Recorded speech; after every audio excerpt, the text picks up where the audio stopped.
distinguished guests,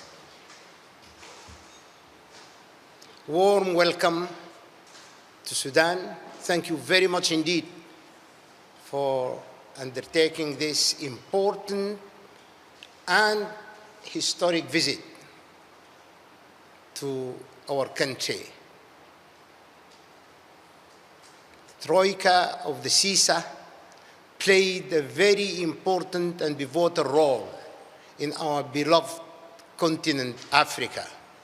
We know that very well. You did a wonderful job, but the future challenges are equally important. I wish to commend the activities of this important organization and this coordination between the African countries.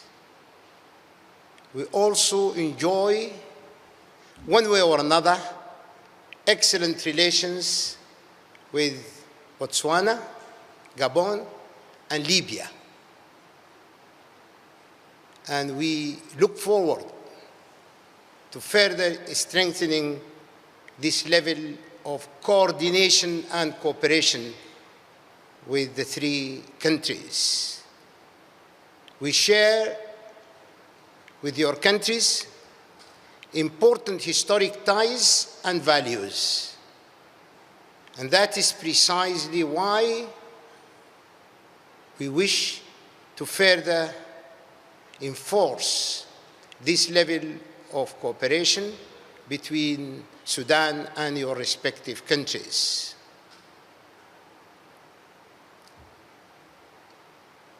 You came to Sudan, you observed yourself the magnitude of the destruction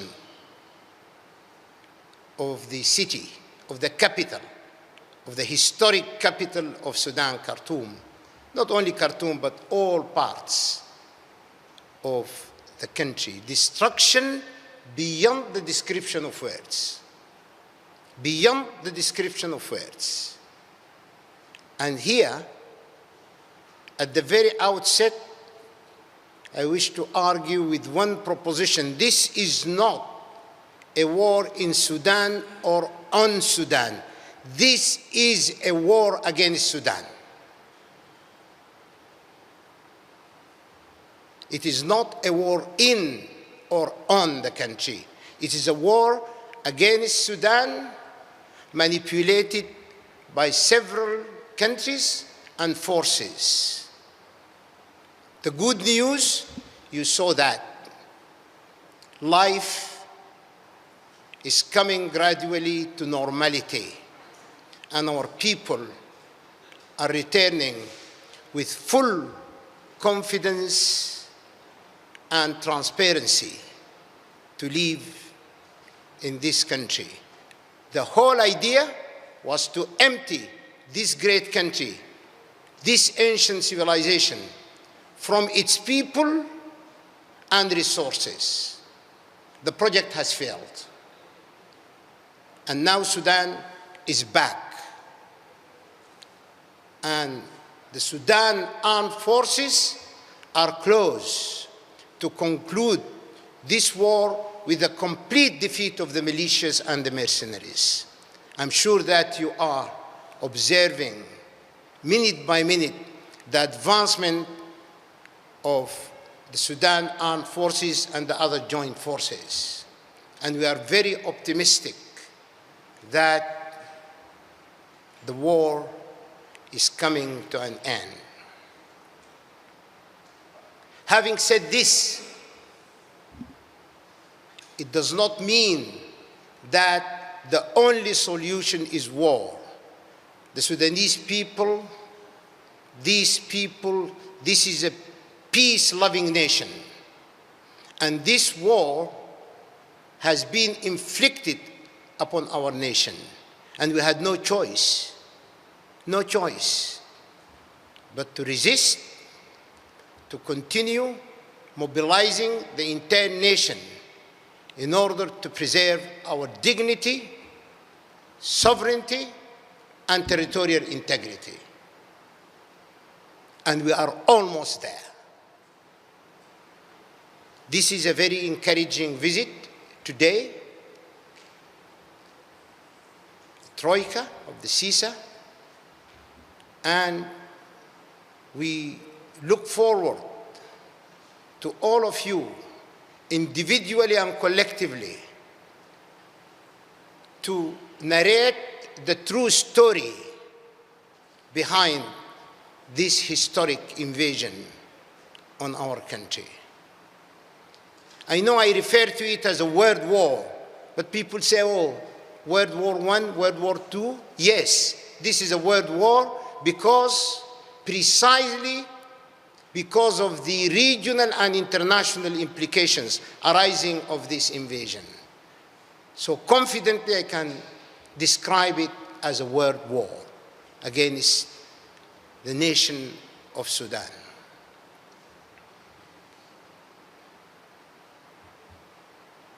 With the blessing and the support of the President of the Sovereign Council, His Excellency President Burhan, Sudan presented a full peace initiative. It has been presented before the Security Council of the United Nations and has received an extensive and intensive support from the Secretary General of the United Nations, from practically all organizations of the United Nations system, from the President of the African Union, from the Secretary General of the League of Arab States, from the Organization of the Great Lakes, from the Organization of Islamic Conference, from the World Muslim League, and last but not least, from the Pope of the Vatican himself.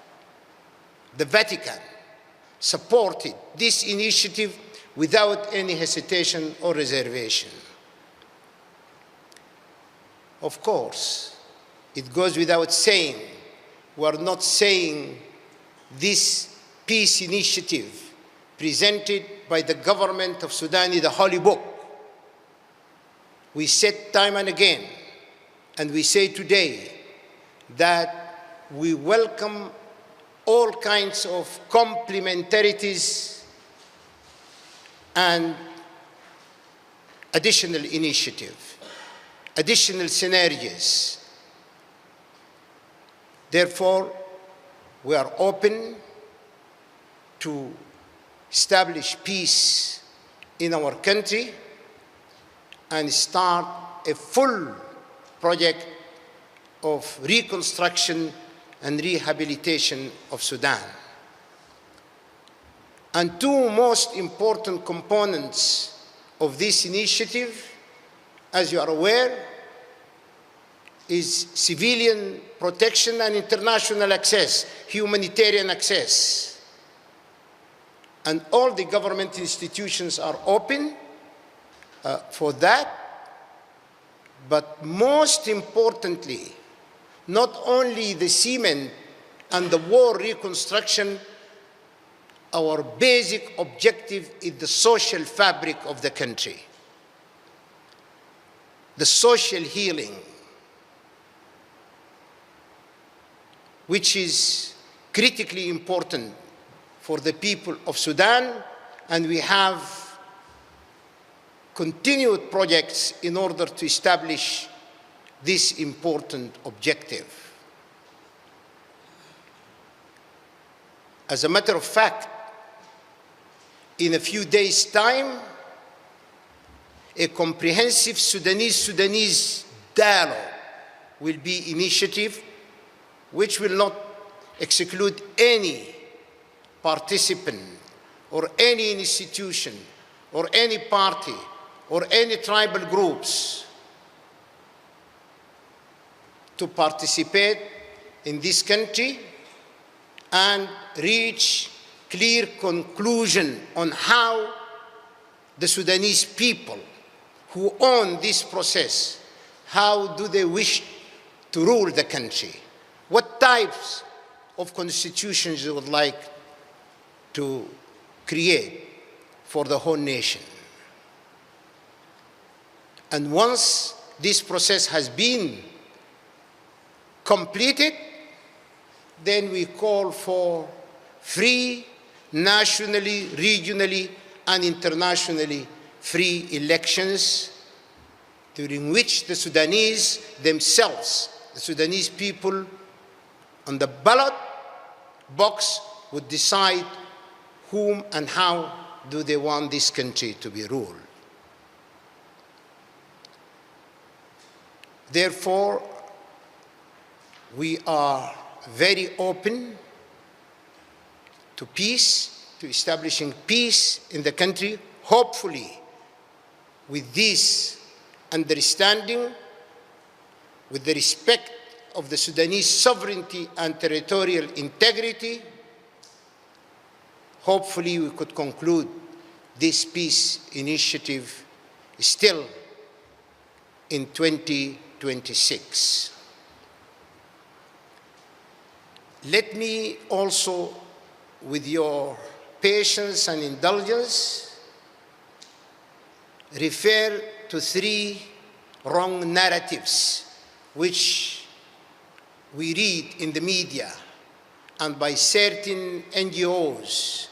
I would say 3 fake narratives which we would like to categorically refute, and use your presence to mention these 3 narratives briefly. First, they say this war was a fight between 2 generals. This is a sheer lie. There are no 2 generals. There is one chief in command who belongs to an army, the Sudanese Armed Forces, age of which is close to 1 century. And another self-appointed general transformed the institution which has been established by Sudanese law into different militias and mercenaries after the failed attempt coup d'etat.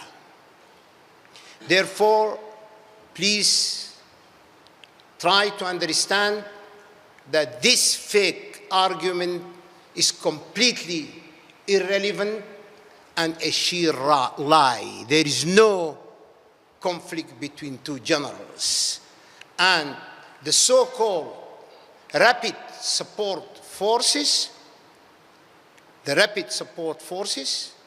it was a legal decision. It was established under the laws of Sudan. And after the failure of the coup d'etat, the so-called rapid support forces were dissolved. And they themselves transformed themselves into mercenaries, into gangs, into militias, including Colombian militias from all over the world. The second narrative, which is also a fake argument, a fake lie, is that the Sudanese government and the state is controlled by the Islamists. Sudan is a multi-religious country. We have Muslims, we have Christians, we have non-religious people, and even we had a small community of Jews. And people enjoy living together peacefully. But to say that the state itself is controlled by Islamists is a sheer lie, is a sheer argument, is a fallacy, which I refute before you excellencies categorically. And last but not least, the democratization of Sudan. I have just mentioned the Sudanese dialogue, the agreement on the basic principles, how to govern this country, and the free elections. So we are establishing a process. We are not talking about an event. It is a process. It is not an event. Therefore, I think these three narratives which are hanging around regionally and internationally are fake narratives. Finally, dear brothers and sisters, though I don't see any gender balance in the room, dear brothers, I wish to tell you that all these regional and international events that are held outside Sudan, London, Berlin, Paris, and recently Addis Ababa, if I'm not mistaken, these activities are colonial activities. I say this with full confidence and transparency. I myself am a Pan-Africanist. You cannot decide the destiny of Sudan in my absence. What does this mean? It means you are racist and you are colonialist. If you want to establish democracy and peace with the Sudanese people, you have to come to Sudan and share with us your ideas and reflections so that we can work together. Because this war is not only Sudan. This war today is Sudan, tomorrow is the Horn of Africa, and after tomorrow is the entire African continent if we don't pay attention to the basic principles of dignity, sovereignty, and territorial integrity. I'm a Sudanese. You want to decide on my behalf outside? Therefore, what type of colonialism do you want to describe? Where is the Trusteeship Council of the United Nations? It doesn't exist anymore. Therefore, dear brothers, excellencies, I think we have to be very careful in Africa to these new types of colonial and racist activities, the main objective behind which is to control the continent, but through different ways and means.